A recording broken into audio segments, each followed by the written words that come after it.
Fstoppers.com has teamed up with Elia Liccardi to create Photographing the World 3, the ultimate photography tutorial on all things landscape and cityscape photography. You're watching the behind-the-scenes series on the creation of this full tutorial, and if you'd like to learn more about the full product, head over to fstoppers.com/store. Hey guys, I'm Lee Morris, this is Patrick Hall, we're with Fstoppers.com. We decided to create a final episode of the behind the scenes series where we go through each of the pieces of gear that we used and just kind of give you our overall impression of that gear, because we did try to review it as we went, but I'm sure we've learned a lot throughout the entire process, and we probably left a few things out. So we've streamlined it a little bit, and everybody always asks, how do you guys film the tutorials you make? Yeah, so you've seen how we've used the gear, and now we will give you our honest review of each piece of gear, starting with our go-to camera, the Nikon D750. Now, why in the world do we film on DSLRs? I think this might be the end of us shooting on Nikon.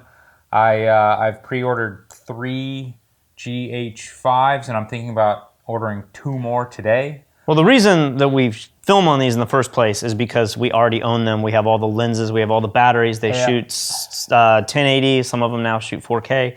And this was the camera we first started with, both in our photography career and our first tutorial. Well, Nikon. Not this camera. Not that camera. But yeah, I love the idea that I can have one camera system that does everything. I can pick it up and I can go shoot a job with it, and I can pick it up and I'm gonna go film a video with it, and it's gonna work great. The problem is that this camera, it's just not really keeping up with the other video cameras these days.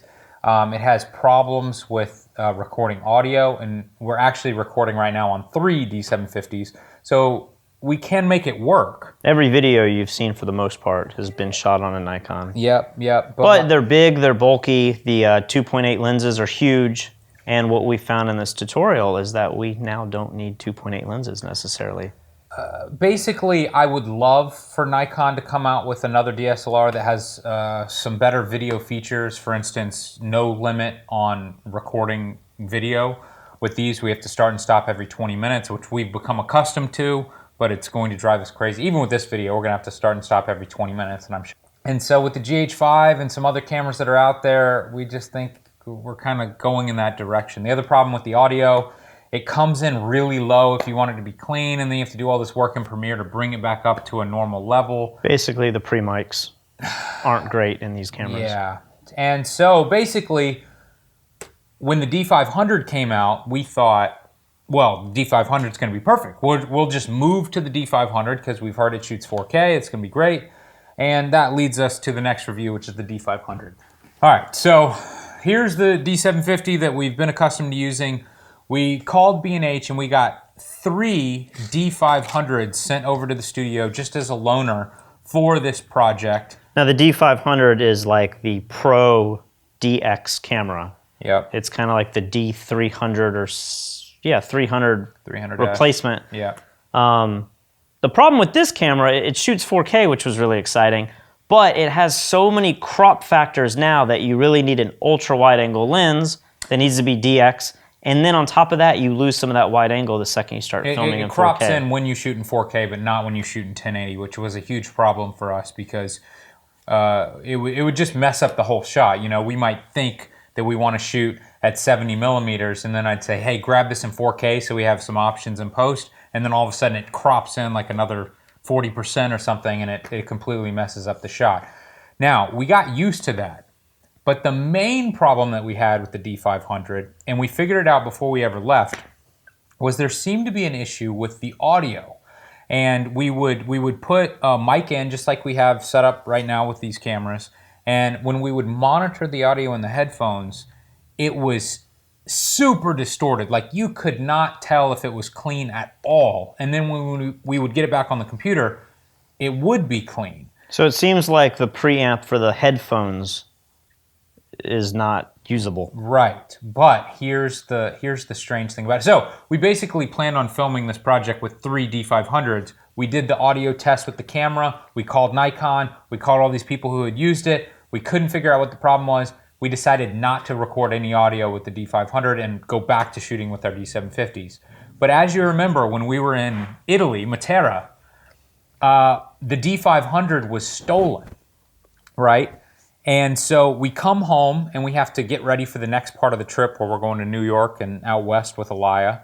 And so we open up another D500 and it does not have the same audio problems that the first one had. And of course, I would love to do some side-by-side comparisons, but we no longer have the stolen camera. But to be fair, we have found other websites and other reviewers who had the exact same problem on their D500. So I don't know if it's a firmware issue, if it's a batch of these that are bad. Yeah. I did two. I tested 2 of the 3 that we had, and they both had distorted audio. So there's a chance that Wait, if they both have distorted audio, then we can do the test right now.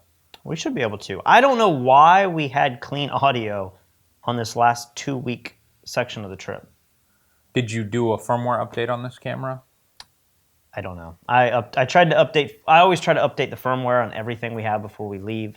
But for the D500, I don't know. But the point is that the audio still was not completely working correctly for us to 100% trust what we were hearing in the earbuds. Right. And the end of the day, I think everything being recorded in the file was good, but it's still annoying to have that question of doubt, in the back of your mind. Yeah, so basically, if the D500 would have been a great video camera, we would have just sold all of our D750s, moved to the D500, and that would have been our go-to video camera for the next couple of years.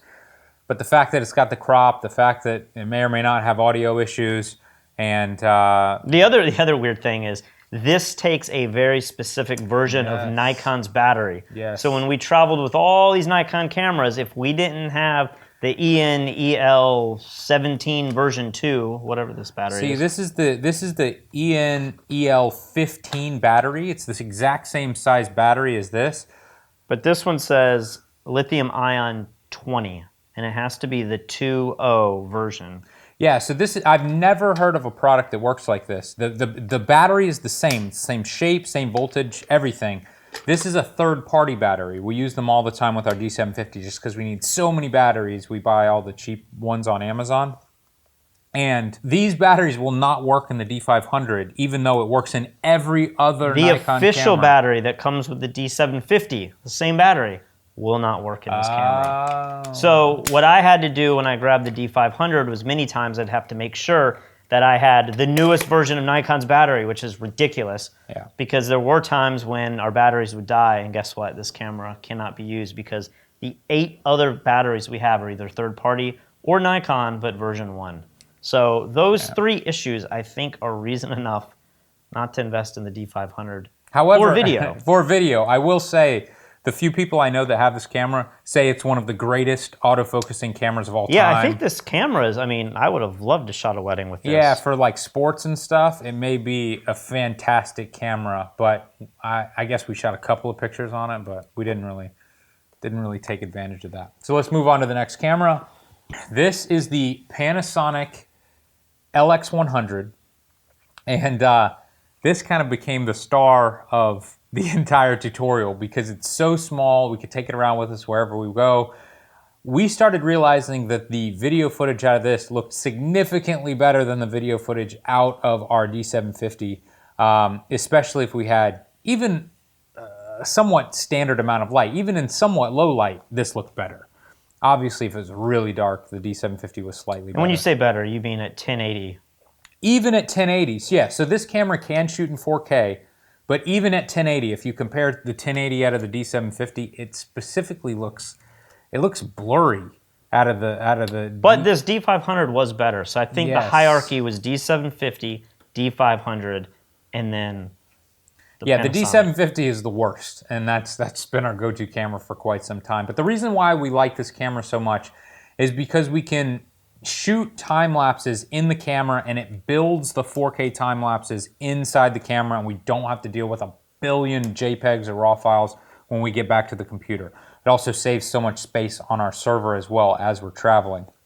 We also like this because it has a telescoping lens, and I know most professional photographers don't like that. It's like a cheaper version of a detachable lens, but this thing could get so small that we could actually fit it in our pocket. And then you may notice on the front here, we have a variable neutral density filter. This one's made by Polaroid. It's a 43 millimeter, and we used that to be able to slow down the shutter speed.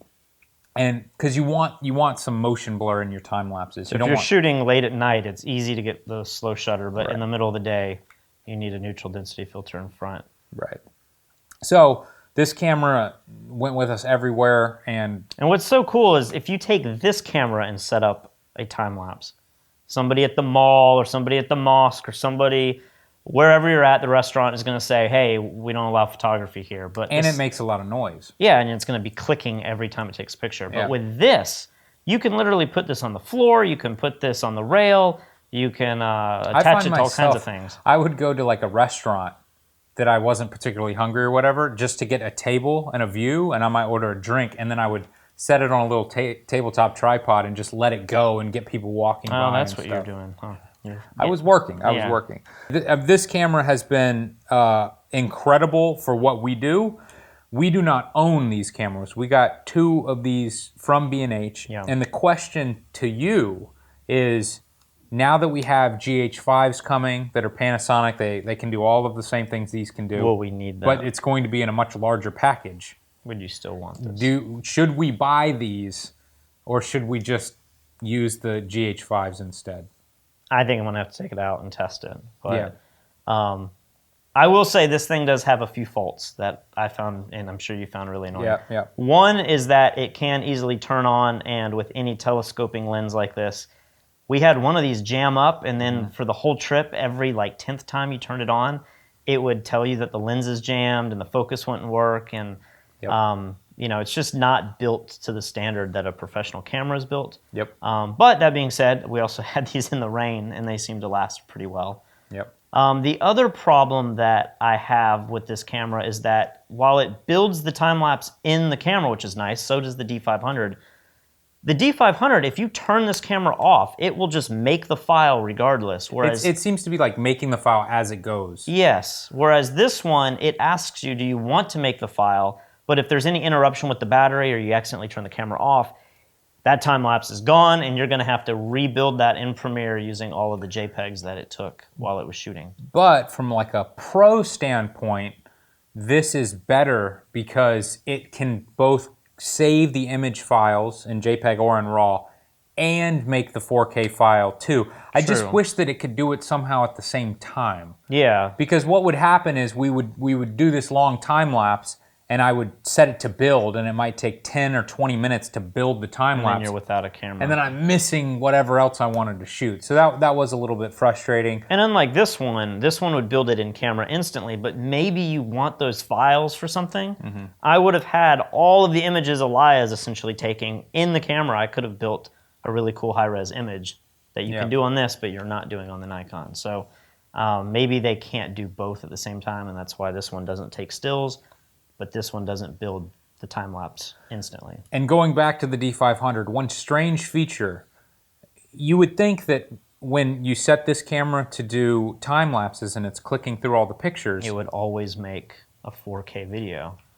From the full frame, but it crops in again, which is very weird. I was going to say, it also only makes the time-lapse in whatever the last video mode you were shooting in.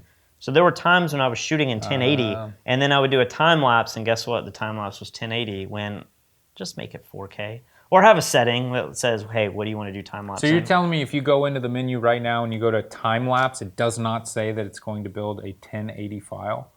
No, it just builds whatever the video feature is in. That's a poor So right now, it would make I guess a 30 frame. I'd have to check the frame rate. But it would make a 4K video because I was using 4K last. But I did some time lapses in Vegas. You could probably see those here out of our hotel room.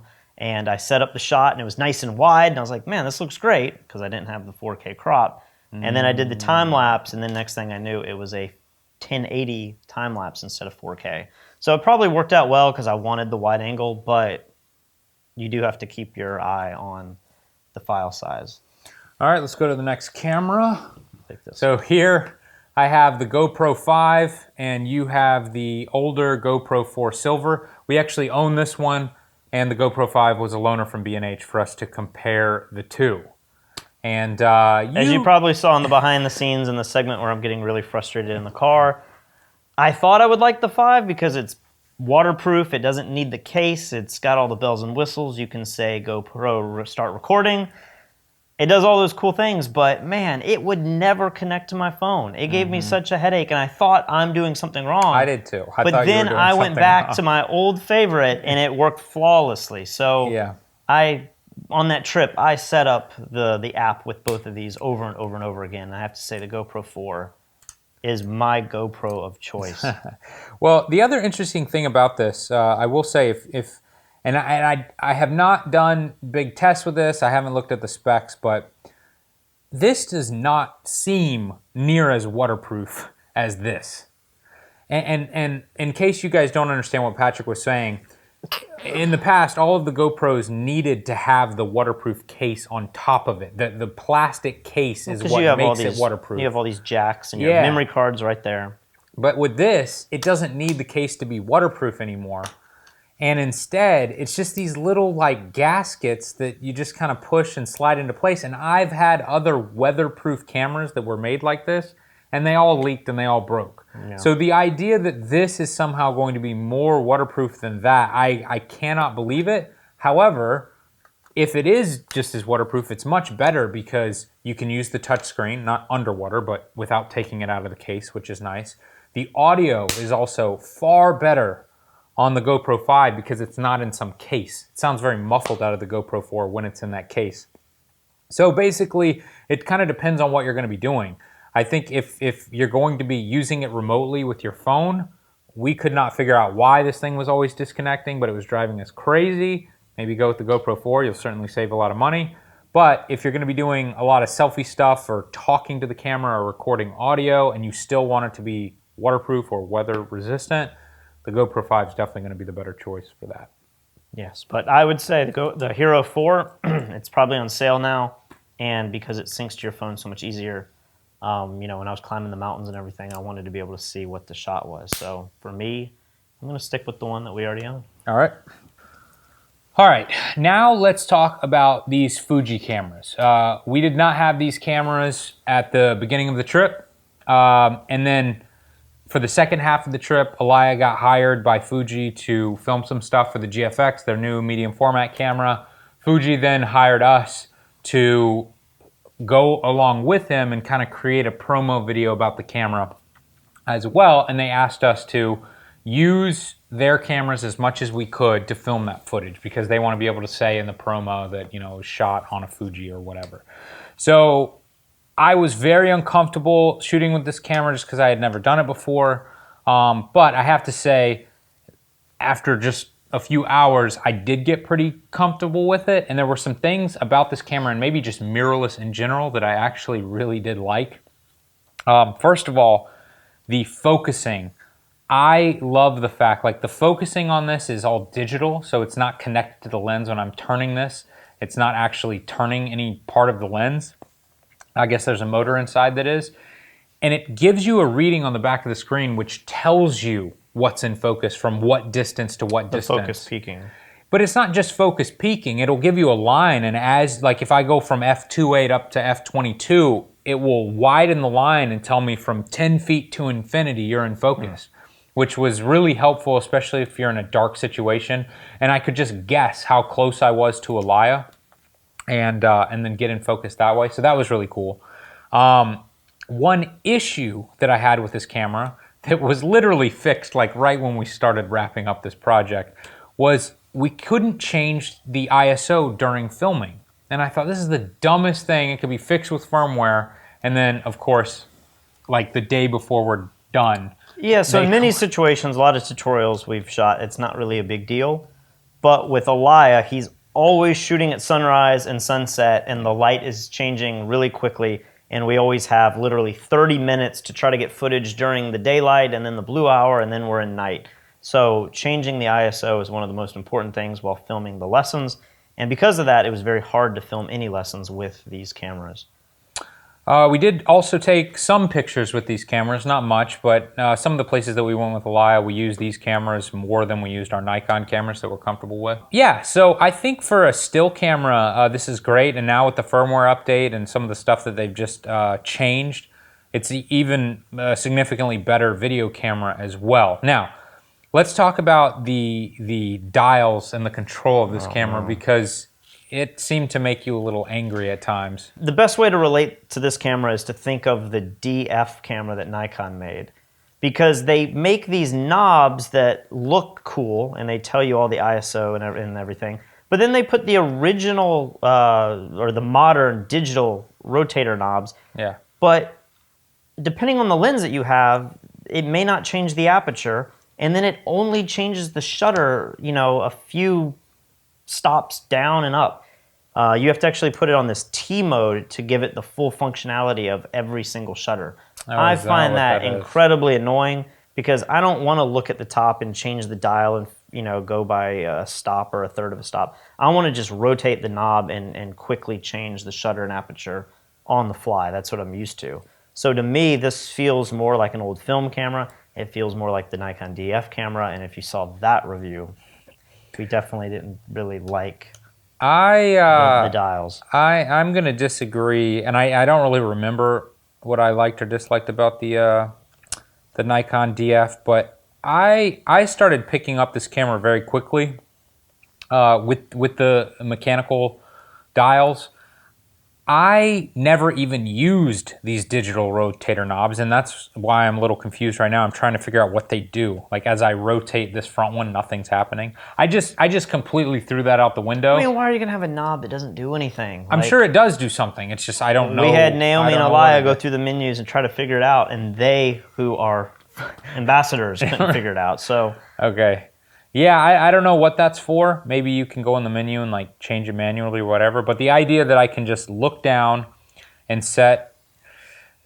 Okay, I just ran across a little problem. So with like your lens here, instead of changing the aperture with the front rotator knob like we're accustomed to with Nikon or Canon... Yeah, G lenses. You change the aperture with the aperture ring on the lens, which is like an old school way of doing things. And on Patrick's lens here, you have a 1655, it is a mechanical turning knob, and it has different numbers for the apertures on it. So you can look down and say, you're at f2.8 right now.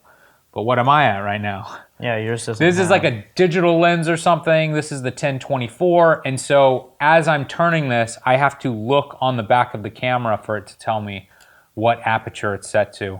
Everything else, though, I can just look down here and see my shutter speed, and I can look over here and see my ISO.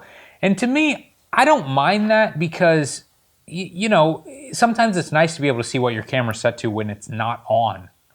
You know, you can just look down and say, okay, I'm ready to shoot whatever I'm about to go into. I have everything set correctly. But I understand that for a lot of people, you know, you either like the old school mechanical style or you like the new school digital style. Patrick's definitely a digital guy. And I respect both, but I think if you're going to be shooting quickly, sports and stuff, you're probably going to want the digital stuff. If you have a little bit more time to slow down, you probably would really enjoy a camera like this. So another thing that Fuji sent us was the grips that go on these cameras, and typically we put grips on all of our cameras. It holds an extra battery, just makes things a little easier to shoot vertical and record longer periods of time. What's really cool about the Fuji grip is that it holds 2 batteries. So you get 2 batteries in the grip and then 1 in the camera. So that's 3 full batteries, which is really nice. The other thing that's a little strange is to monitor audio. If you're going to record external audio into your camera, you have to have the grip because it has the headphone jack. Yeah, it has the mic into the camera, but headphone jack, if you want to monitor the audio, you have to have the grip. One thing that we really didn't use, but we noticed, is that right next to the headphone jack is a DC 9-volt in. And from my understanding, this is so cool, you could plug a charger straight into your camera and charge all 3 batteries at once. So instead of having to constantly take the grip off and remove all the batteries and put them on a charger, if you had the correct DC charger plug, you could just plug your camera in. I do like that. That's really cool. I kind of wish all cameras did that. You would never have to bring chargers with you anymore. You just bring an AC adapter and just plug in the side of your camera. Yeah, and you wouldn't go through this whole regimen of trying to like pull batteries out, make sure everything's charged. You just plug in your 2 or 3 cameras, and then they're good to go. So that's really cool. But other than that, we really didn't use the grips that much. We didn't take really many photos Well, the at problem was we recorded a lot of B-roll of Aliyah working with these cameras because that's what Fuji asked us to do. but we were not comfortable enough with these cameras, and we couldn't really use them with the lessons because we couldn't change the ISO during filming. And so we primarily mounted these on the gimbals and tried to keep this as lightweight as possible. Right. And for that, it worked really well. But that leads us to our most favorite cameras, which are our iPhones here. And we recorded all of the behind the scenes on our iPhones. And we actually recorded a lot of the B-roll for the tutorial on the iPhones as well. And maybe next what we should talk about is gimbals, because we have a bunch of different gimbals that we used. And I'll go ahead and tell you what we did.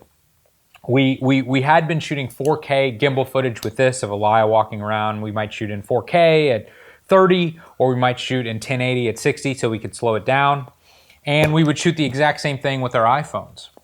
And we did a side-by-side comparison test, comparing the footage out of both if we were outside and there was enough light. And Patrick made a Premiere file that went back and forth, and I didn't know which camera was which. And every single clip, I chose the iPhone footage over the Fuji camera. Now, it was sharper, it was cleaner, it had the color less wobble. Looked better. It just totally everything looked better. Now, I'm not sure that that's really a knock on Fuji as much as it is just like an incredible performance out of our phones. But it goes to show you that having something bigger and heavier and more cumbersome does not necessarily mean that it's better and you're going to get better footage. All right, so let's talk about gimbals here. Right here, I have the Xinyun Crane, and I believe you have the Xinyun Smooth C. This is our favorite gimbal for the iPhone. And these are basically, you know, the exact same product. This one's just a little bit bigger, a little bit heavier, a little bit more difficult to deal with. But this is the one that we used with the Fuji camera. This is what we followed Elia along with. And it worked well, but it's just infinitely more complicated to deal with than this, because this is pre-balanced. Your phone's not going to get heavier or lighter depending on zooming in or whatever, you know. Right. The problem with this is every time you take the battery out, you have to take the whole thing off the plate, then you have to put it back on, rebalance it. All of these things slide around to get the balance perfect. And to be honest, it's not hard. It's not hard. It's way easier than previous Steadicams. Right. But it's just a little bit of a pain in the ass. And like, this is just slightly too big to fit in my bag the way it is. Right. So then you have to take it apart and the batteries fall out in the case or whatever. And so the whole time while I'm messing with this, Patrick has this in his pocket. And he just picks it up whenever he wants to and grabs a clip. And then when the project was done and we realized that we actually liked the footage out of the iPhone better than out of this whole system. It's a little painful to think. Yeah, I just can't believe that we wasted so much time with it. But I can see, you know, if you have a camera that can shoot something specifically, maybe you want to shoot super high res, or you want to shoot in 10-bit or whatever, I'm really excited to use this with the new GH5s that we're about to get. Because we don't know, Fuji's not known for their video yet. No. That's not something they're totally marketing. So Right.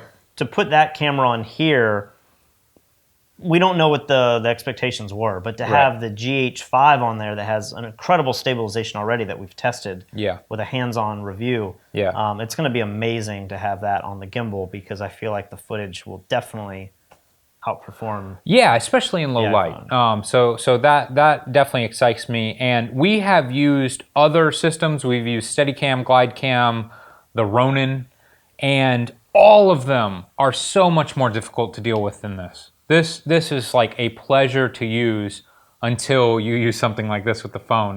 Now DJI does make some gimbals. They make I think the mobile, which is just like this for your phone. But then they also make the more heavy-duty ones. Not the Ronins, but the X5 system. Yeah, you can take the camera that comes on the Inspire 1 and put it on the thing. And like that. It's more like this, though. It's a little more heavy-duty. The problem that I have with that product, though, is that it still requires the phone. So it's like you're turning this thing on and getting it all booted up, and then you got to get the phone and the app, and like it just adds more steps when you can just put the phone in there and it's totally balanced and it just works in 2 seconds.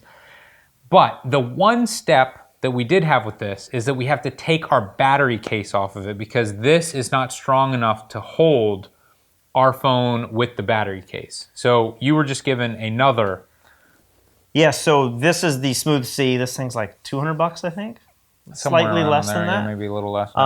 They sent me a prototype of the new Smooth Q, and this one's supposed to be better because it has more torque. It can handle a heavier phone like the 7 Plus. Now, instead of the batteries being built into the handle, it has a non-removable rechargeable battery. And it's supposed to, it has like an app and all this other stuff that's supposed to be nice, and then you can use the zoom features here on the buttons. I actually didn't have very good success with this at all. One, I would plug this in all night and it would appear to be charging, and then I'd get out in the field and it would last for like 5 minutes.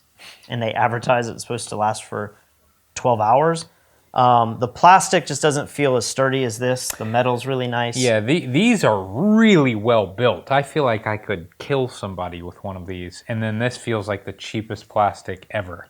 Yeah, so like the extra torque and the app, I found the app, it only gave me certain frame rates, so I actually wanted to use the app that came with the phone. And then, you know, the battery just never worked. I actually charged this overnight 2 days ago, and I cannot get it to turn on now. I think it's literally broken. They did tell me this was a prototype, and I had this like a month or two ago, but it's now out, and it should have all the new firmware. And they did warn me that the prototypes may stop working, so I think that is what happened.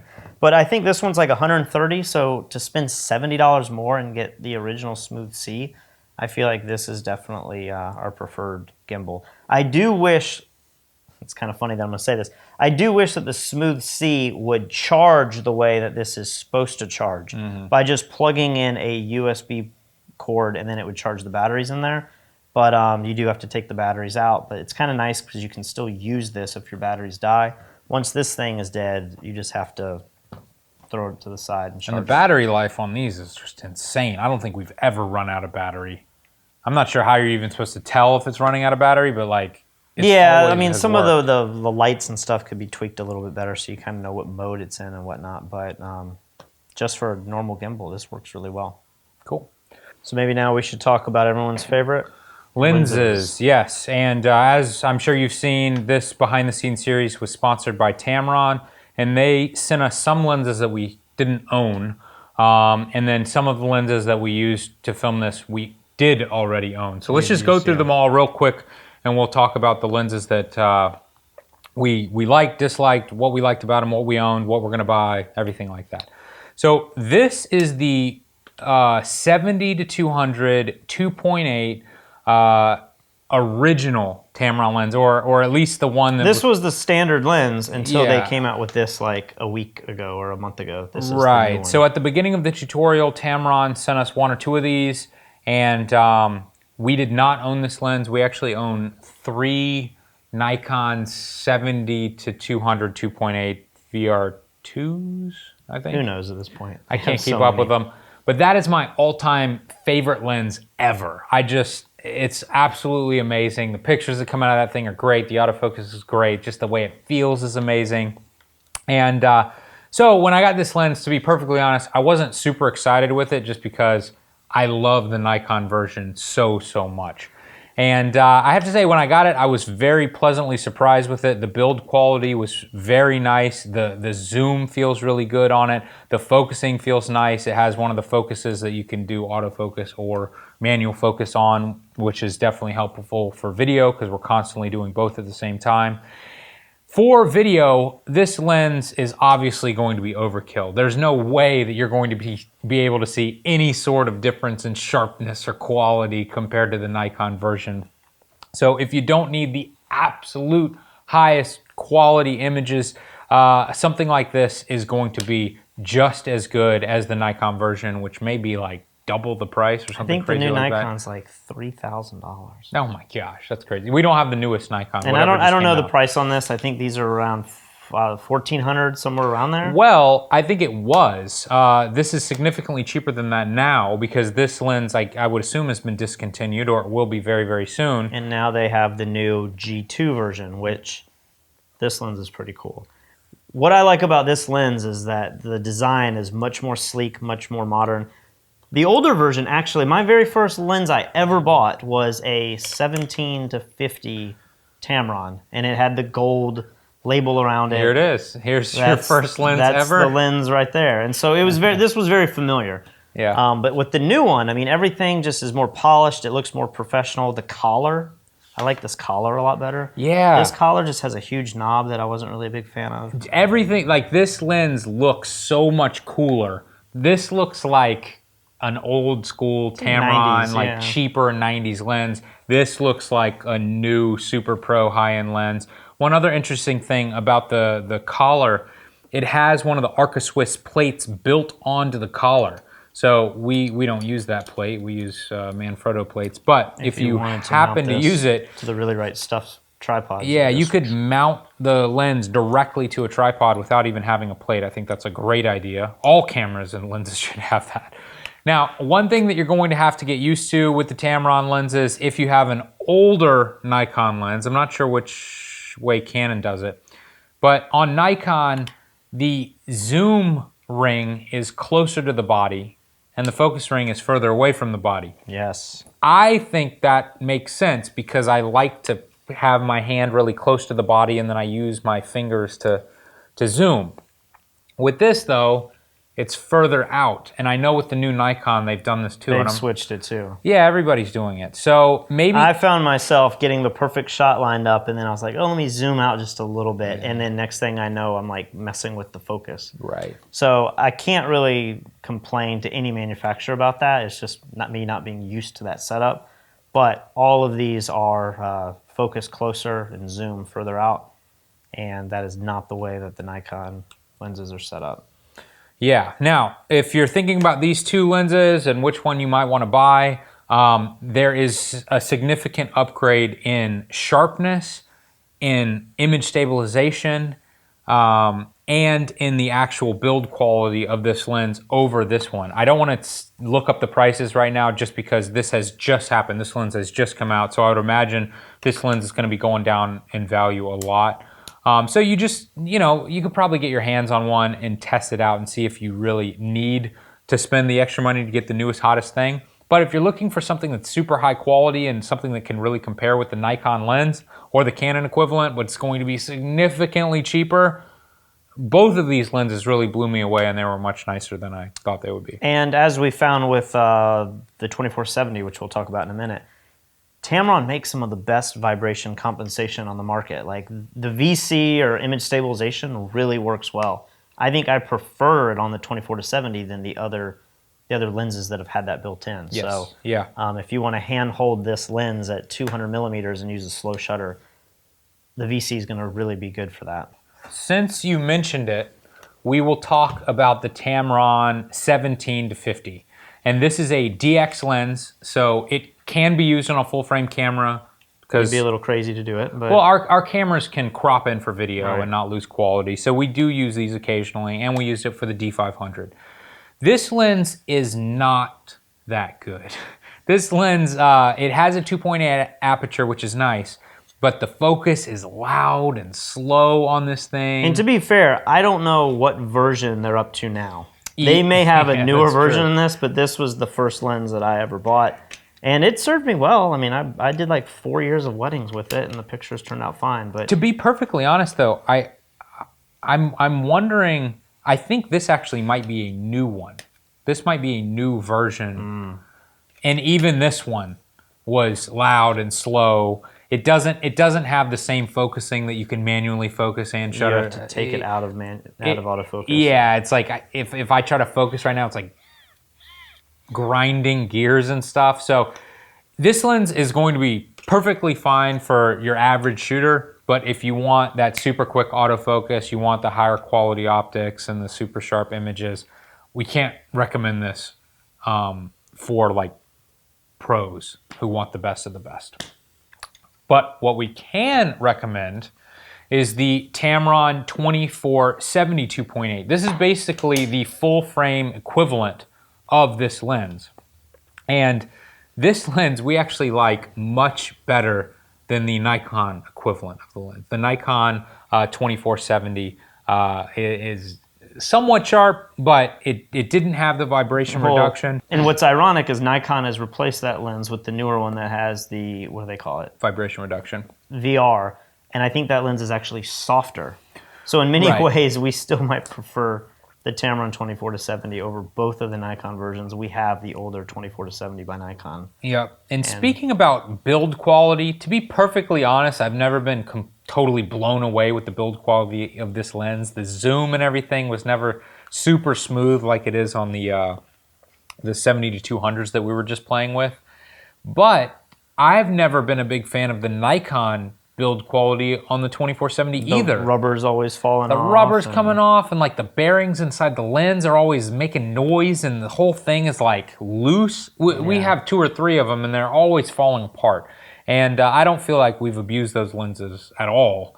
And they have not been able to hold together as well as the Tamron. Although I'm very excited for Tamron to do an update to this lens and build it like they built the new 70-200. That would be really exciting to me. But what do we have? 2 or 3 of these now? Yeah, we have 2 or 3 of these. These were not loaners by Tamron. These are our lenses, and you can see the tape with the numbers on them.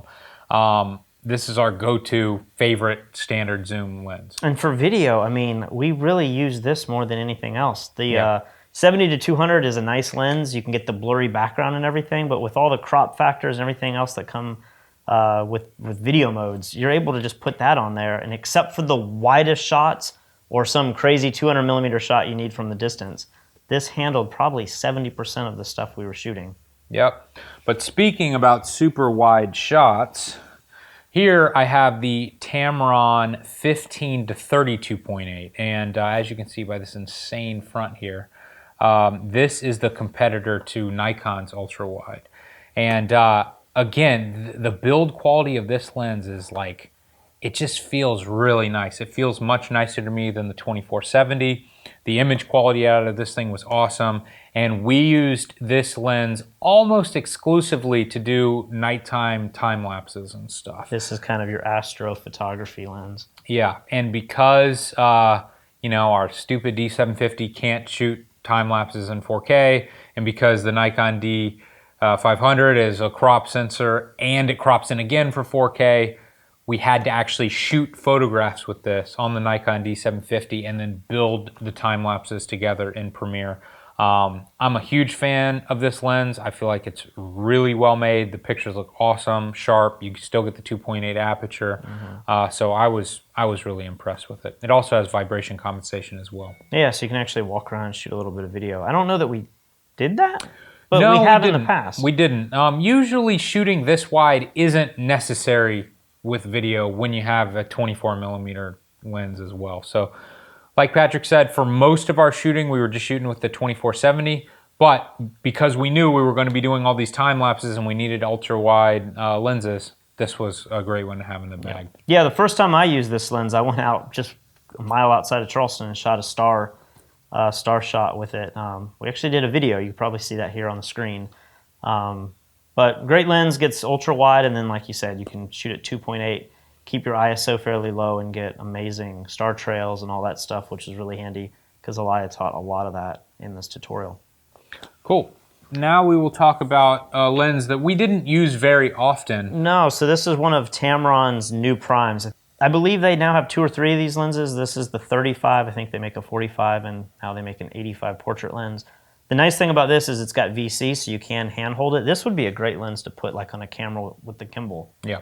Because it weighs so little. But, you know, again, the 1.8 lens, like we just didn't shoot in that low of light without using an LED panel or just using natural light. Yeah, so as it would get dark, we would keep bumping up the ISO, We'd hit like ISO 6400, and then usually at that point we would cut on the panel light and the background would just go black. Yeah. And so because of what we were shooting, we didn't necessarily use this lens very often because we like the ability to zoom and stuff.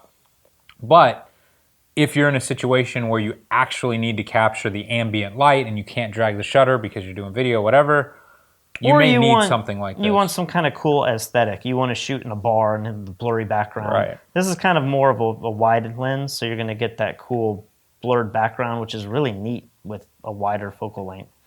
But yeah, this was small enough that we could throw it in our bag and carry it with us. We didn't use it a whole lot, but we have used this in the studio and here in Charleston when we're not shooting a project of this caliber.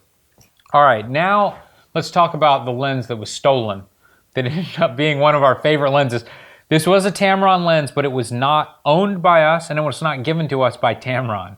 And I can't even remember it. I think it was the 18 to 270 millimeter lens, like right. 3.5 to 5.6 or something. I think it's the lens that most photographers would be like, you should never buy that lens. Right. And for photos, you're probably right. But for video, and I don't know why we never thought about it before, but like normally we just don't shoot at 2.8 during the day. So with the D500, before it was stolen, that lens stayed on there almost the entire time, and you could just shoot anything you wanted on it. I'd say, all right, I'm gonna do an interview with Eli, then I'm gonna shoot wide, and I'm gonna get the whole scene, then I'm gonna zoom in at 270, and I'm gonna get detail shots of all the little things that he's talking about. And it was just so simple to work with, and it had the autofocus and it had vibration reduction as well. As long as there was enough light, you could just knock out B footage like left and right. It was great. Yeah, and then of course it got stolen, and we didn't get another version of it for the second half of the trip. So I really missed that lens. I don't think we took a single picture on it, so I don't know that I can recommend you buy that lens if you're going to be taking pictures. It's probably not the sharpest at the widest aperture. Right. And it probably vignettes a lot if you're zooming in and stuff. But for video, a lot of that stuff I don't mind. Like, you certainly won't be able to see that it's not sharp because the video is so down-sampled compared to a still image. And if you travel, I mean, it may be one of the best little travel lenses. I know. You know? It was great. It was great. So that lens alone has got me kind of second-guessing moving to Panasonic GH5s. Because they don't make a lens. They don't make any sort of like, not that I've been able to find at least yet. I kind of want something to replicate that, just so you can have those. At least, like instead of carrying this lens that we didn't use, have the 18 to 270, right? Which is a little bit bigger than this, but like what a versatile lens you could have in your bag. Right. All right, so we brought a couple of other lenses that were not made by Tamron on this trip. This is the Tokina 11 to 16 millimeter. This is a crop sensor lens, and we specifically brought this for the D500. But what we didn't know at the time when we brought this was that the D500 crops in at 4K. So even when you shoot at 11 millimeters, I don't know what we actually got, but maybe we got like a 15 millimeter shot on DX. Yeah, best probably. So it's a little frustrating, but it was the only way to build time lapses in the camera without taking photographs and still maintain that wide angle view. Yeah, so this lens, we've owned this for a long time, and back in the day of DX cameras, like this was the lens to have for wide angle. They may even have a new version now, but it's just something that's been in the studio that we just grabbed to take because we knew we would. There's also a lot of other options now too, though, and especially if you're going to be shooting a lot of time-lapse stuff. Is it Rokinon that has a bunch of ultra cheap lenses? You know, it'll be like a 12 millimeter 2.8 for $500 when the Nikon equivalent would be like $1,500 or something. And I've heard a lot of people who shoot video and time-lapse stuff talk about how much they like those lenses. We have never used them, so we can't speak on them, but we've had this for a long time, and we always tend to bring it with us for certain shoots. The other lens that we picked up specifically for this project is the Nikon 19mm PC. This is the tilt shift lens. This is the widest brand new lens that Nikon released. And this is mainly for architecture and that sort of thing. But Elias said, hey, this would be great for cityscapes and landscapes. Let's put it to use. So we took this. It's huge. I mean, for what it is, it's a pretty big lens. It's got all these knobs and everything, which makes it a little difficult to fit into your bag. But the big thing is, what is this? This is like $3,300. It might be more than that. This might be the most expensive lens. This is the most expensive lens we traveled with. And then we used it, a handful of times. We didn't shoot any video with it either. Elia just used it for pictures. And it was funny because Elia was mocking it for like how expensive it was the entire trip. And then by the end of the trip, he goes, I think I'm going to buy that lens. I think I want that lens. So, it's a very specialized piece of gear. the average photographer does not need to spend $3,500 for this thing. But if you've seen Mike Kelly's work, this is something that he would definitely have in his bag. He shoots with Canon, and I think they make a 17, which is even wider. Yep. I don't know that it's any more expensive than this, but Nikon finally now has something architectural photographers can be happy about on the wide end side of the spectrum. Let's talk about the DJI Mavic. This is the coolest piece of gear I think I've ever used in my entire life. I have never been more impressed by a piece of technology. I think the most impressive thing I had ever seen before this was like the iPhone and then maybe the original Phantom, because I had never seen anything move like that in the air before, and it just worked so well. And then to think we've come this far in just a few years is absolutely unbelievable. On the last project, I mean, we needed a whole backpack just to have a drone option. Yep. And now this thing folds up and literally pretty much fits in your pocket. Yeah, I mean, we just threw it in our bag. It took up like an eighth of our backpack. And the battery life on this, I feel like it's better than the Phantom. The image quality is better than the Phantom 2. It's probably on par with the Phantom 3. I expected this to get blown around in the wind. It did amazing in high winds. I expected the range to be no good. The range was amazing. It shoots in 4K. It shoots slow-mo. What else? I mean, and it's got so many safety features built in. I mean, it's so safe that literally we had Elia showing us how to bypass a lot of the features. Yeah. Just so we could do some of the more technical shots that we wanted. But in the end, I mean, it's so easy to pick this up and start flying. I know. I mean, it's like good and bad for the industry. It's good because we can throw this in any bag and take it. It's bad because every person on the planet, it's like the price of a toy, $1,000, and you can get movie quality. And you might be thinking to yourself, there's no way it's movie quality. Well, Elia just shot with the Phantom 2 or 3 a few years ago, and he just licensed his footage for the new John Wick movie. He made thousands of dollars from some footage that he shot, and he was on a camera that was 2 generations older than this. Yeah, and he was saying the Mavic footage looks better than that, and it just was put in a feature film.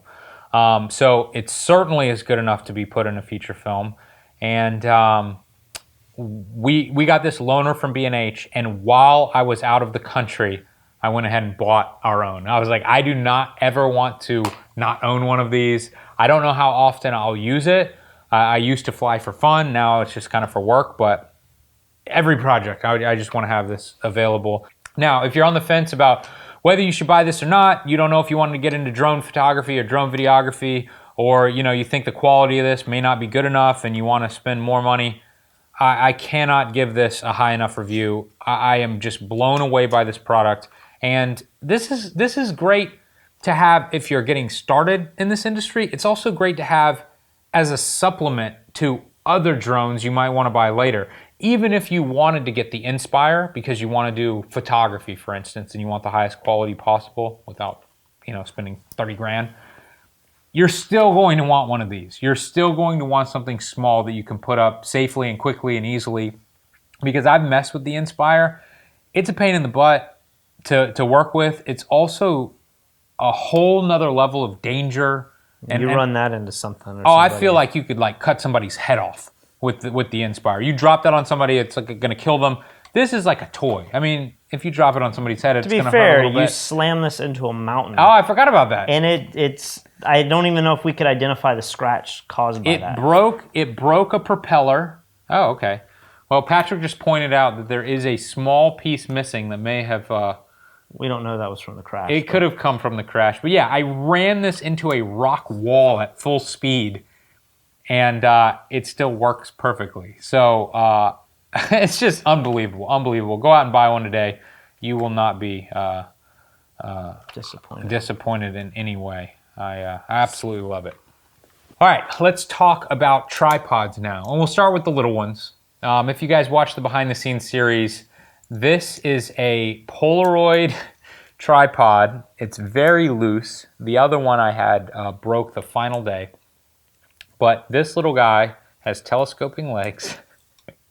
We bought it for $10 at the airport, and we used this tripod more than any other tripod on the entire trip. It worked perfectly for the size of camera that we had. And You I like the obviously fact... can't put a DSLR on No, there. no, you can't put... You can't even put something that's slightly heavier than the point and shoot that we had. But for our point and shoots, it was perfect. And I think it was $10. So it worked great for that. Now, we also got a loaner Manfrotto tripod. This is a little bit nicer. It has a push button ball head, so you can push it, move it around, frame it up, get the shot. I was hoping that I would be able to put a DSLR on this. I think they do make a DSLR version of this, which is maybe a little bit bigger. It's a little bit heftier. Sadly, this cannot hold a DSLR either. The whole ball kind of just sags when the DSLR is on there. But it kind of came down to using this was a little bit better for me. I preferred using this, but I did not prefer traveling with this because it's significantly bigger. This would fit in your pocket. This fits in the pocket. This doesn't really fit in any pocket.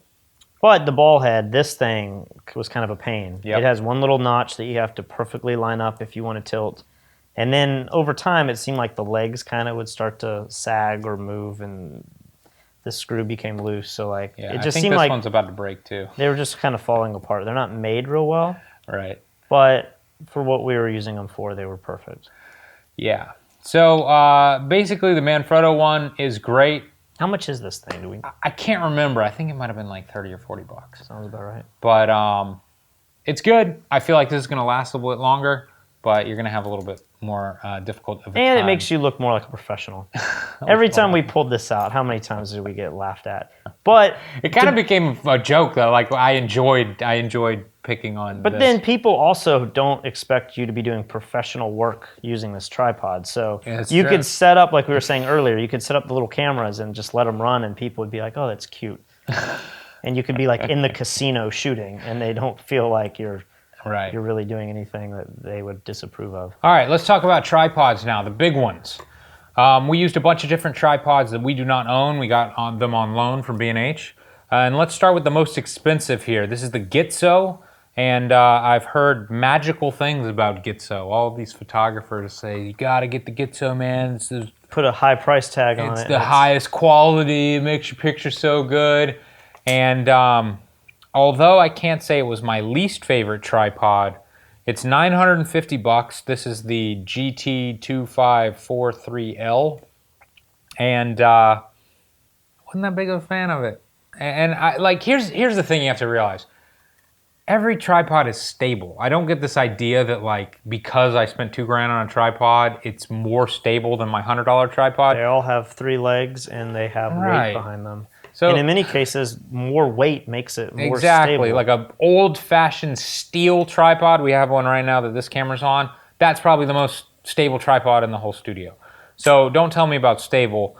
The only thing that we should be worrying about is like the aesthetics and like how it feels and how it works, right? How it packs down. How it packs down, right. So one thing that we need to discuss is like these screw locks. Do you like the screw locks or not? And then once you unscrew it, how does it feel when you pull the legs out? So we have always had the Manfrotto tripods with the latches. Yeah. And I always thought those were the best because you unlatch them, Yeah. they pull out, you latch them back. Yep. But I have to say, having used these tripods that have the collared threads, I think I might like these better. I feel like they were easier just to like quickly undo and lengthen, whereas the Manfrotto ones, they're snapping, they're hitting my fingers, they're not closing all the way, or they're loose and they're not. It just seemed like there was a lot of room for error with the clamps. So here's my issue. I kind of lean towards liking the clamps best because what would happen is you would lengthen these legs and then you would tighten it, or you think you'd tighten it, and then all of a sudden one side would start sagging. And you're like, which one's sagging? Is it the one down here? And you start turning it? No, it's not that one. Which is it? This one? No, it's not that one. Oh, it's this one. You just have to make a habit of locking them down. Really tightening it down. And maybe if it's what you're used to, it's what you're used to. But I kind of like the idea that it's either unlatched or it's latched. And this idea of like, it can kind of be halfway unlatched. I don't know. I'm not a huge fan of it. I would have thought too that sand would have gotten in them and would have ruined the mechanism. But they all still work. And we took them to the desert. We took them all over Italy. We took them in New York. Yes. Snowy and rainy conditions. And I feel like we put these through a good test, and they all seem to still work pretty well. I agree. They held up a little better than I thought they would. I say that as I'm looking at the Getso and one of the feet has fallen off and is lost forever. You might say that's my fault. You know, these things unscrew. I didn't know these things unscrew, and you know, I don't like all these pieces. I just want stuff to stay together, and I don't know. It kind of drives me crazy. But anyway, back to the Getso. I think it's a good tripod. It works fine. Is it worth $950? I don't think so. And when I open these and pull them out, it feels okay, but it's not blowing me away with like the smoothness or the quality and the feel and everything. So here I have the Binro Mach 3. This is the TMA 38CL. Okay. And this one, I feel like the legs were much smoother. If I had to pick a tripod out of the case, I would always grab this one and leave you with that one. Yeah. And there was something about this one that just resonated with me. I don't know what it was. I like that it has spoke to you. It spoke to me. Yeah. It called me late at night. This had some kind of the rubber grip here, and in the cold, it was really nice to grab this, and my hand wouldn't be freezing if I didn't have gloves on. Yeah. And I feel like the legs just came apart easier. They are a little thicker. Just everything about this just seemed more robust. And this is more than half the price. This How much is that? $410 compared to this one. That's crazy. That's crazy. And in many ways, they almost look like they were designed exactly the same. Like the little knobs that allow you to set the tripod lower are almost identical. They work the exact same way. Yeah. It's like the same mechanism. But I feel like the Binro, I'll go ahead and say it now, was my favorite tripod of the whole trip. This one. I'll hold my favorite until the end of the reviews, but let's move on to the next one here. Let's go with the cheapest. The cheapest of all. This is the Oben AC1351. I think B&H might have given this to us. I don't know if... Because it's in our studio. We did a review and we got this for free. That's how cheap this is. I think this is like $150 with a head. So it's by far the cheapest one. And to be perfectly honest, before we left on the trip, I really liked this tripod. I felt like these little opening things didn't hurt my fingers, which is like a big deal. And but they seem like they were going to break. They're kind of plasticky. They're kind of plasticky, but they didn't lasted. break. They lasted. When you pull out the legs, it's very smooth. And so I felt like there's a good chance that the cheapest tripod's going to be my favorite. And then, of course, this started happening where everything just loosened up and, you know, you pick up the camera to move it somewhere and the legs come in, then you set it down, the whole thing falls over. Luckily, that didn't happen, but it's happened to me before. We ended up on the trip tightening this thing like 3 times. It kept loosening up, which I just think is like super dangerous. So there was one point where the bolt came out in my hand, and I was thinking if this was lost, the tripod would be totally done. Well, the tripod, in my mind, is kind of totally done. This is the tripod that I will give David now when he wants to go back to the beach and film some ridiculous segment. He can destroy this tripod. It is the cheapest, and sadly, it's acting like the cheapest tripod. We have one more really expensive one. Let's talk about this one. This is the Really Right Stuff 14 something. And I believe this one was like $900. So almost the most very expensive for its size. This is a very small tripod. It was great to travel with. And this is what Alaya is all about. Alaya is convinced that Really Right Stuff makes magical products that make your pictures better. Like he will not be seen with another tripod that's not Really Right Stuff. I mean, I can feel the magic right now. Yeah, it's like beaming off this thing. So I was excited to give this a try. This is a loaner from B&H as well. I think I saw you use it the first time. It was in New York. Okay. And I remember it being well below your head. Well, they make bigger tripods. I know, but the point is that this doesn't get very tall. It doesn't get very tall, and you know, when I feel the way that these legs pull out, it just doesn't feel that smooth to me. And you have to actually pull the legs out, where some of these other ones, they drop in their own weight. Yeah, exactly. And so I can tell this is extremely well made. Look, that foot's about to come off right there. Tighten all these damn things down. I can tell it's very well made. I believe you'd be very happy with this if this were your tripod. But for $1,000 or however much it is, I just want it to feel a little bit like smoother and nicer, you know? And maybe you would argue that, well, because it's so tight and snug coming out, that keeps it a little sturdier or something. Yeah. But to me, I just can't justify the price for me. And that leads us to our final tripod, which is another Manfrotto tripod. And the reason why I asked B&H to loan us this one is because it's carbon fiber, or it's like some sort of carbon composite or something, but it doesn't have the screw legs. It has the like snap. Right, what we're used to. Yes, so I thought this is gonna be the best because it's gonna be lighter and it's not gonna have the screws. Well, I have to say, these snaps, or whatever they're called, hurt my fingers when I open and close them. Have you found that to be true as well? I don't really remember using this one all that much. You just left it for me as well. So when I got this especially, it was very tight, and you would, with all your strength, pull it back, and then it would snap back and hurt my fingers. And so it just kind of pissed me off every time I had to use this, because I'm like, man, I know this thing's, it was so cold in New York, remember? And like my hands were hurting, and then I have to pry this thing, and it feel like it was breaking my fingers. Let me try them right now. Well, now they've loosened up a little bit, and your fingers are warm, so it's not so bad. And the way the legs come out is much nicer, but it's also not sure they're going to be that heavy. Yeah. But you can see it's much smoother than the other ones that we've tested.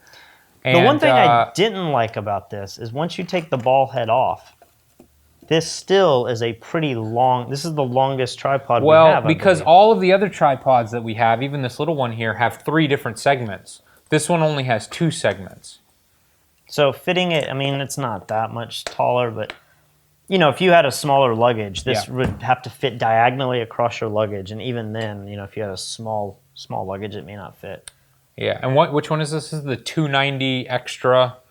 What was that one? EC004007. I don't even know if that's the number. This tripod is $319, and for that price, I feel like it's pretty good. Yeah, you get the ball head as well, which is nice. When you compare that to the cheapo Oben that was like $160 with the head, I think you could justify spending double the price for something like this. Sure. But now that we've talked through all of the tripods, I'm going to have to join you and say... You like this one the most? I don't know anything about Benro. If anything, I thought people that I knew complained about Benro. They thought it was cheaper. When we were traveling around, people would kind of be like, how's the Benro? Yeah. And we were like, what do you mean? I think it's our favorite. And yeah. I don't know why it had... And I've had people complain that, oh, I used to have a Benro and like it loosened up, the legs loosened up like the other one. We use this more than any tripod in the whole trip, and this thing feels like the day we got it. I mean, it feels so robust and so well made. There is sand now in the legs, so these do not come in and out quite as smoothly as they used to still pretty when we smooth, first though. got. Pretty smooth. Yeah, so for how much? 400, 410. $400 for this? I just feel like it's an absolute no-brainer. Like, I'm seriously considering starting to get rid of... No, to be fair, that's still a lot of money for a tripod. This is, Sure. if you were doing landscapes and traveling and maybe doing video work, this is totally justifiable. I think the tripod I bought for like weddings and photo booths, I think was like $200. And we're using them right there. We're using them there, and Yeah. you know, I'm not using them every day, and I'm not complaining about my hands being cold and snapping the, you know, it's just, it's a tripod. But if you're gonna do what Elia does and you wanna invest in a good tripod, $400, it's hard to beat for something of that caliber. Yeah, this one just... Here's the thing, and I think you would agree. If I thought all of the tripod prices were the same, I actually thought this was $1,000. You would think that's the most expensive one. I would think this is the best, even if the prices were the same. So if you said the Getso is $1,000 and this is $1,000, I would say this is the nicest tripod. Yeah. This is less than 50% of the cost of the Getso and the Really Right Stuff. It's significantly bigger than the Really Right Stuff. So, you know, there's always a chance that we haven't used it long enough. Maybe the Getso and the Really Right Stuff can last 50 years and this will only last 10 years or something. I don't know. but for like the couple of months that we've been using it, I was very impressed with this, and highly recommend it if you're looking for a tripod. All right, now let's talk about tripod heads. We did not do any sort of comparison with tripod heads because I think I found the ultimate tripod head. And that is this one here, which is the Manfrotto MHX Pro-2W. I don't know why they name their stuff dumb names like They should that. just call this the Stealth 3. Exactly. Be done with it. Exactly. Now, is this the best pan head on the market? No, it's probably one of the worst. It's probably one of the worst pan heads on the market, but it's cheap and it's small, and that's all we cared about. And it takes the standard small Manfrotto head. Now, you're probably accustomed to the long flat plates for video, and that may be necessary for bigger video cameras that are heavier or longer lenses and stuff like that. But when it comes to shooting on DSLRs, and especially now that we're going to be moving to the Panasonic cameras, the GH5, that are even smaller, there's really no need. Yeah, there's no need to have these huge plates. I hate you put the plate on the camera, and now the camera doesn't fit in the bag anymore. Or the biggest pain in the ass to me is you got to have like the quarter to tighten it, you know. Whereas these have the little flip out piece. You can grab with your fingers, tighten it, loosen it. And it seems like no matter what you do with the longer plates, they always start to move on you. Yeah. Even if you use 2 screws or you have the other little pin in there. Yep. They never really work out as well as this. Yeah, so like all of our other heads are similar to this. This is the Manfrotto ball head. We also have like the pistol grip heads here. And so I'm going to get rid of all of the other tripod heads that we have and get rid of all those other plates. It drives me crazy when it's like, we have 5 plates like this, and then we have 1 or 2 plates like this, and we can never find what we want. My dream in life is just to have one system. One battery fits in all of our cameras. One tripod, and everything works the same. One tripod plate, one head. I love that. So if you're looking for something super small to travel with, I can't recommend this enough. If you're looking for a studio tripod head that's just going to sit there and you want the smoothest video footage possible, no way should you buy this. Yeah. It's very difficult to get super smooth pan shots with this compared to some more expensive ones that we have. But we're here. really not doing that much panning. We're not. And I found the easiest way to get super smooth panning is in post. Is to shoot in 4K, wider, zoom in, and pan in post. That's the perfect pan. It looks way better than doing it manually, and it's way easier as well. Okay, now let's talk about laptops. We have 2 very different laptops here, both Windows machines, and yours has like a coffee stain on it. And we did not have the easiest time with our laptops for this trip. And the problem is that all these laptops are getting so thin now that they don't have Ethernet ports. So the computers themselves work really well. Yeah, I think we need to talk about our setup. Yeah, so how we edit on the road. We travel with a Synology NAS box, and the whole concept is you could have multiple hard drives in one box, and then using an Ethernet switch, you can plug in multiple computers, and then we can edit off of one drive so that, you know, Patrick's not doing something and I'm doing something else on a completely different file. And it's redundant, it's backed up, and Yeah. it's just a small box that we could travel with. Right. And so in the past, with our thicker computers, they all had Ethernet ports. We would just plug directly into the switch, which would plug into the NAS box or server, and then we could both edit at the same time, and it worked great. It's not the most compact system, but I think it's the most professional system for what we're doing. Now, with these new computers, they're so thin, they don't have Ethernet, they all have USB, and you got to use these adapters, and I don't know what's up with these adapters, but they just don't work. I bought like 6 of them. Well, we found out it may not totally be the adapter. It may actually be the USB ports powering the adapters. I don't know. I cannot figure out what the problem is. Because I've used some adapters that we were certain did not work before, and then they worked flawlessly on the second or third part of this trip. But you also had trouble that if you were disconnected, you would have to restart your computer to get it to see the server again. I don't know what that was. And we can't figure out why that is. That we never have that problem with any other computer that has Ethernet. And with this computer, this is the Microsoft Surface Book. This is the computer where the screen can detach from the base and you can use it as a tablet. this thing only has 2 USB ports. One of them I use for the mouse, and then the other one you'd use for the USB, and then if you want to plug in anything else, it's not going to work. I think the USBs are underpowered on this, and so my mouse would start going out or it would disconnect me from the server. So this was a nightmare for the first half of the trip. It just wouldn't work at all.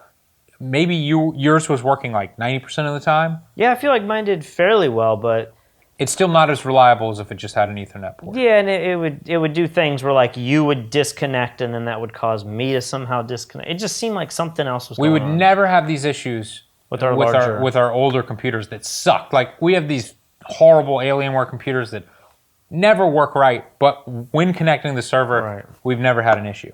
Now on the second half of the trip, I brought along this huge base. It's like a docking base for the Surface Book. This is made by Microsoft as well, and it sends more power to the computer. It's actually a more powerful AC adapter, and it gives you tons more ports. So 4 additional USB ports, display ports, and an Ethernet port. And the second I plugged into this, not a single problem. And I can't figure out why. The only thing I can think is that with the standard power cord, it's not enough power to power one USB drive with like the mouse and another USB drive with Ethernet. I can't figure it out. But this system, if I don't mind bringing around this, huge base, it's actually not so bad, and I do enjoy having the extra plugs because I like. We would plug in our phone and sync that up, and then plug in another memory card reader. Yeah. So I can't say that either of these computers is great for somebody who wants to plug in using Ethernet, but I realize that 99% of people have never used an Ethernet cable in their entire lives. So for that reason, which of these 2 computers do you like for the average person? I like this computer a lot. This is the Dell XPS 15. This is the current one. Show the monitor on this if you can. It's kind of hard to see the how thin the bezel is, but the bezel is the most impressive bezel I've ever seen on a laptop before. It's so small. The screen brightness and color is beautiful. It's also a touchscreen if you want it to be.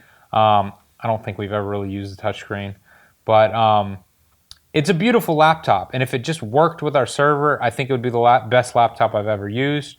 But I can't say it's great for what we do, and we're constantly looking for what's next. What computer still out there has an Ethernet port? Now, the Microsoft Surface Book, I think it's incredible engineering. I love the way it looks. I love the way it feels. The keyboard is awesome on this thing. It is powerful enough to edit on. And a lot of people were worried about that. But what you're paying for, I think this laptop was like $3,000 or something. It's really expensive. You're paying for the ability to detach the screen and use it as a tablet and then plug it back in and have this graphics card. And you did that a lot on this trip. To be perfectly honest, never once, not once, have I detached the screen except to show people that I can detach the screen. Yeah. And not once have I ever used the pen. The stylus? Yeah, like, except to show people that you can use the pen. Do you even know where that is? I don't know where the pen is. I think it might be in the desk somewhere. It's like I used it the first day to like see how it worked. Which is ironic because you carry an iPad just to watch movies on. I do. Maybe if I don't know what the hard drive is. That's the thing. The battery life on this is like 3 hours max, which really means it's probably like an hour and a half.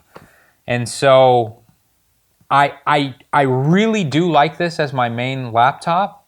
Microsoft actually gave me this, so for the price, it doesn't really bother me because I didn't have to spend it. Right. But there would be no way that I personally would spend $3,000 on this to not use the features that make it expensive. Yeah. But it's such an awesome laptop, even apart from the fact that it detaches and it has this. I really, really like it.